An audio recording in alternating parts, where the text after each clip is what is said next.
Well, good morning. I'm really happy to have with me Len Joy, who's an author, a nationally ranked triathlete, and a member of Team USA. Lynn grew up in the Finger Lake region of New York State. That's kind of out in the western semi-upstate area, if I'm correct. Um, Lynn went to the University of Rochester and was going to be a football hero as well as a world famous author at that ripe young age of college entry. And he actually changed his mind on a couple occasions. He quit the football team, but actually ended up marrying the prettiest of the cheerleaders, Suzanne, and they're still married and have children, now living in the Chicagoland area. Uh, kind of in between the beginning of that and today, uh, Lynn had earned his MBA and CPA, started working for a large company in the Chicagoland area, uh, wanted a bigger challenge, and actually bought an engine remanufacturing plant in the Phoenix, Arizona area, and made that little commute from Chicagoland to Phoenix for about 15 years. In between, continued his interest in writing and becoming an author. And then in 2014, published his first uh, novel, American Pastime. And then came Better Days in 2018. Both of those two novels went on to win all types of awards, gold and silver awards, just incredible reviews for these two novels. His most recent novel was released just a few months ago, I think back in the summer, which is Everyone Dies Famous. Um, I've had the pleasure of narrating two of those titles, American Pastime and Everyone Dies Famous, and they are now available in audiobook format. And Better Days is also in audiobook format, also available through Audible and all your favorite places to get audiobooks. So with that too long of an introduction, meet Len Joy. Say hello, Len. Thanks, Larry. That's fine. You can keep going. Okay, all right. I can actually. I tried summarizing that the best I could.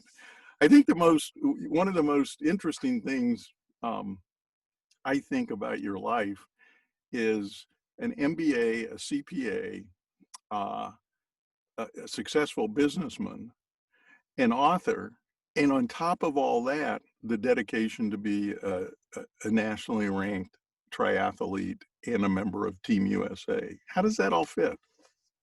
Well, I started actually pursuing the writing career as I was winding down the business. I mean, I always had it in the back of my mind, but I never took it too seriously. And then in 2003, I answered an ad for a writing course from the University of Chicago's Graham School. And, I'm just basically on a whim, I decided to take it since I knew I would no longer be commuting back and forth. Enjoyed it, and it sort of, I had been dabbling for 10 years, and this gave me some structure and training.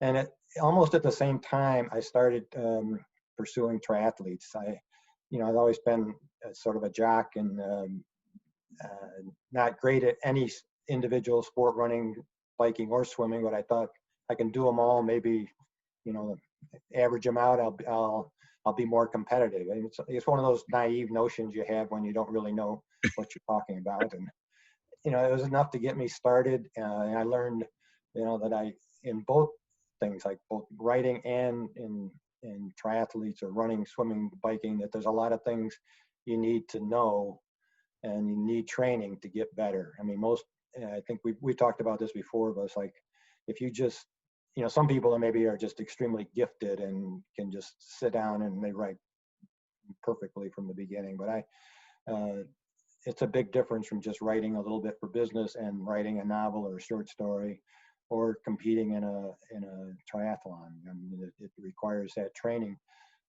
the disciplines, that I find them, I mean, for me, it works really well because it's like um, writing a novel is a long journey. It can be daunting if you look at it like, well, I got 300 pages to fill up, and the same that you want to do a marathon or a triathlon. If you thought about the whole thing but it's a day at a time, a step at a time, and they both require training and discipline and a focus. And I like being able to get up in the morning and work out, and then that just sort of gets me going. And then I have 2, 3, 4 hours I can sit at my computer and work and feel like more energized, I guess. Exactly. I know I'm no triathlete, but I try to stay fit, and I really like doing my workouts in the morning also, simply from the standpoint, regardless of what else is going to happen during the day, one, you got your workout in. Right, You right. have no excuse. "Oh, I'm really tired today. Oh, it got really cold. Now it's snowing." Uh, any of those excuses go away. Plus, that that energy, you feel better Yeah, physically, and you feel better, I think, mentally too. You're more I'm more alert and uh, definitely. Yeah. you know awake, ready to meet the world. Well, so tell me, with American pastime, about how long, if you're comfortable talking about stuff like this, about how long did it take you to go from, okay, so here's my idea about the novel, to the Yeah. end. It's finished. I'm ready. Well, it's like it actually, I have this little essay I wrote. It's like how to write a novel in 8 years, 7 months, and 3 days or something, which is, I figured out like when I first started taking that writing class, like the third or fourth course I took was a novel class. And I didn't realize at the time that most people who take those courses already have a novel. I thought, I would start with a novel there, and I did. So I just had a short story, and each week I'd add another chapter to it, and decide. I didn't know where it was going to go, but I just did that as my novel, and that ended up being American Pastime. I mean, I finished it many, many times and thought it was ready and sent Yeah, it out and was told it wasn't ready. yeah, And, I made it really long, and then I got it after 4 or 5 years of helpful feedback. Really, it's like I knew I had to cut it back dramatically, and it ended up, from the time I started, I consider. I mean, I mark it as my niece was getting married, and she asked me to write a short story about that to read at the wedding, which is a terrible idea. And I convinced her of that, but I did write the story, like a 1,000-word story called The Toast. uh, And that was the opening scene, what became the opening scenes for the novel, um, 14 years or 8 years later. And so the first novel was just a learning experience, but it was a great experience. And the second novel only took 2 years, so I'm you know getting faster at that. absolutely. Faster and better. One of the things I thought was really interesting in your most recent novel, Everyone Dies Famous, is each chapter is a timestamp, if you will. It's a time during the day, and that the entire book takes place within 24 hours, within a day, Right. which is really a neat approach, I think, for a novel. Yeah. After the American Pastime, the first novel took like 30 years, covered 30 years, of time, like from 54 to 74. Yeah. Third 20. And that's they had to grow the kids up and, age the characters. And it was nice to have like a frame, like, okay, not as much can happen in a sense in a one day period, but a lot can happen, and and that a lot of things are affected by it. And it's like a frame that gives you uh, control, so you don't have to, like that. You don't end up writing. I don't end up writing a 300,000-word saga. It's forced to focus. It's going to end, and and having a tornado effect, which is in the book, is another. That's like say that the device, but it does it links all the characters together, and it's it's a suspenseful device that I use to to tell the story. Yeah, it's a great story and it moves along really quick. That's why I really like that style, that approach. What I've got to ask you where you get your inspiration for creativity. What inspires you? Where do you get that creative juice? How do you get it flowing? It's different. Uh, I think as I read my reviews, I guess the way I would sum up my writing is that I'm a storyteller. That seems to be what, it's not like I have this dynamite prose or something, but it's like I tell good stories, and I enjoy, like, I think part of it is like, even like working out, you entertain yourself with fantasies and different stories. So I've never had a loss for, like, if you give me a prompt, I could give you a story, like Yeah. in a day or two. It might not be any good, but it's like I can put those things together. But different events, like the story that the novel I just finished, this one after, it was been inspired by an incident at work in Phoenix many years ago. It's like one of my employees' sons went out on a joyriding and got in trouble with the police, and in the end, whether it was his fault or not, he was faced with him and his family with deciding whether to go to trial or face take a 3-year prison term, Mm. and the very agonizing kind of decision to have to make, risking your whole life for versus 3 years. And that stuck with me. It's just that incident. I didn't tell that story, but it was part of what I used to build the story. And American Pastime was I think and back in Chicago, people will remember, like, there was a guy, his name escapes me right now, but he was down to the last out for a perfect game, and the umpire, I think, wouldn't give it, called a borderline pitch a ball, and he didn't get his perfect game. And that's part of what I reverse that a little bit. That's what I like about fiction. I can make things come out the way I want. And Exactly. Exactly. but Yeah. that's in different incidents. I find, like, characters and interesting people I meet. I can use some of their character traits and form a story that way. So your latest novel that you're working on, is that a work in progress, or are you near the end of that? I finished it. I've actually queried some agents, and I've just finished. I got an editor to read it over and give me some more feedback. And so I would say it's hopefully 99% done. But if someone picks it up, like a publisher or an agent says, "Well, we need a little more work," I'm happy to do that. But it's pretty close to done. I gotcha. Yeah. I gotcha. And I think um, in our previous talks, you've written a number of short stories. Do you have an Yeah. anthology of those that's Yeah, published? I actually have flash fiction is what we call it. I like just really, really short stories. And that's what I first started writing.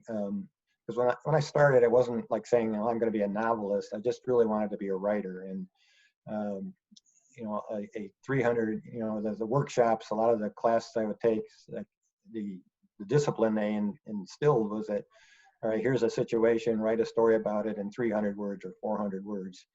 And I really like that. I mean, it's like a lot. It's like the framework of a day. It's like you gotta do it in 300 words. So that means you got to make every word count, and you don't pack it in with extra words and stuff. So it makes you really um, serious about each sentence, each paragraph in your story. So I like that kind of discipline. As a published author, uh, what would be your single best piece of advice to offer a new author? And when I say a new author, it could be somebody of any age, but somebody that feels they have this passion. I want to write a novel. Where do I start? How do I start? take classes, get a coach, just start writing and see where it goes? What would be your advice? Well, we've talked about this again too, is I think, right, you have to have, I strongly recommend most people get some training, even though like, even grammar, I thought like, oh, I know all I need to know about grammar, and there's a lot more to just, when to, where, how to do dialogue and just a lot to it's like any activity sport. As you get into it, you find a lot more that you don't know, and nothing better than, like by going to classes and workshops, not only to improve my craft and really learn how to do something new, but you meet the people, you get to start create a network of folks that can help you and that you can help them. So I think, I would say, get involved in these, almost every town has a workshop studio kind of concept where you meet with people that are in the same situation as you are, and that way you get to share each other's work, because it's hard to find people to read your work, especially when you're starting out and it needs a lot of work. And so it's a lot easier. Most people are willing to read a 300 word story than a 300-page novel. So that and the feedback is helpful. So that would start. I just found like it starts. Don't be over ambitious and try to sit down and write the novel. Write some stories and make sure. And there's a lot of places where you can share the stories and get feedback, and that then go longer. Well, I know just based on our conversation this morning, you talking about being a storyteller. My question is almost self-answering, but I gotta ask you, do you write for you, Len Joy, or do you write for your readers? I want readers. I guess I said that I don't try to write what I think will be popular. I mean, I'm aware of,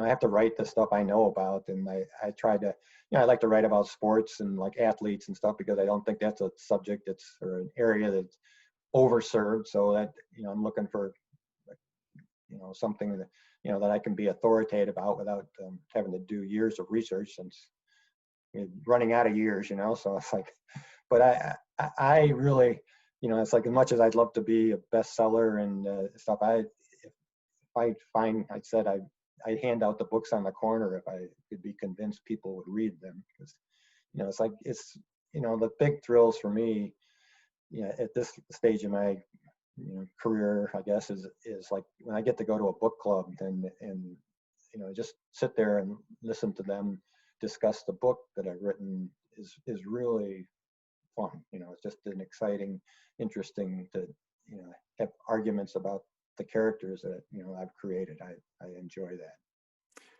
That's got to be really inspiring to Yeah. sit somewhere, especially in a an intimate venue like most book readings are, and see your fans, the people that have read your work, discuss it. Yeah. I like the questions, it's like I said, it's like people don't always like the endings, and it's You, like, make what happens next. Well, you can decide that. exactly.